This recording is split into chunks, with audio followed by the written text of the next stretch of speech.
பாஜக அதிமுகவை உருட்டி மிரட்டி பணிய வைத்து கூட்டணி அமைத்திருப்பதாக அமித்ஷா அவர்களே அறிவிக்கிற நிலையை நாம் இங்கே பார்த்தோம். கூட்டணி ஆட்சி அமைப்போம் என்று அதிமுக தலைமை அறிவிக்கவில்லை.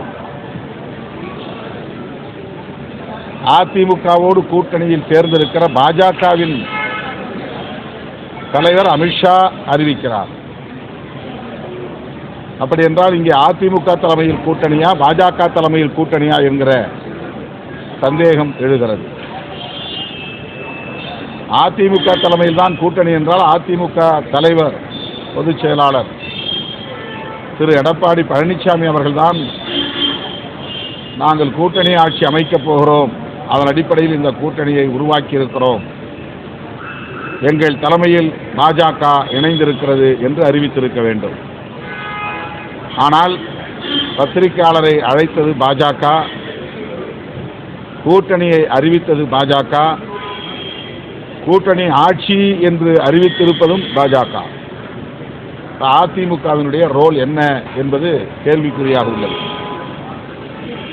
அதிமுக தொண்டர்கள் இதை மனப்பூர்வமாக ஏற்க வாய்ப்பில்லை என்றுதான் நான் நம்புகிறேன். இந்த கூட்டணி ஏற்கனவே உருவான கூட்டணி, மக்களால் புறக்கணிக்கப்பட்ட கூட்டணி, 2021ஆம் ஆண்டு நடைபெற்ற சட்டமன்ற பொதுத் தேர்தலில் தோல்வியை தழுவிய கூட்டணி. எனவே இந்த கூட்டணியால் தமிழகத்தில் எந்த தாக்கமும் பெரிதாக திமுக கூட்டணிக்கு எதிராக, மதசார்பற்ற முற்போக்கு கூட்டணிக்கு எதிராக எந்த தாக்கமும் ஏற்பட்டு விடாது என்ற நம்பிக்கை உள்ளது.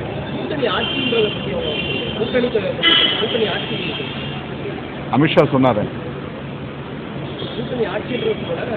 கூட்டணி ஆட்சி அமைப்போம், திமுகவை அகற்றுவோம் சொல்லியிருக்காரு.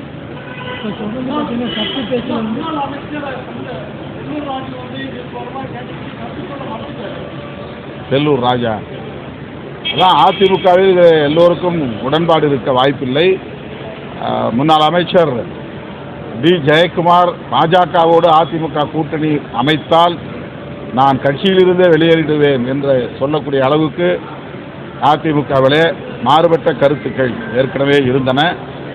அதையெல்லாம் மீறி எடப்பாடி பழனிசாமி அவர்கள் அமித்ஷாவோடு அமர்ந்து கூட்டணி அமைந்ததற்கு சாட்சியமாக இருந்திருக்கிறார். எந்த அளவுக்கு அதிமுகவின் தலைவர்கள் இதை ஏற்றுக்கொள்வார்கள் என்பதை பொறுத்திருந்து பார்ப்போம்.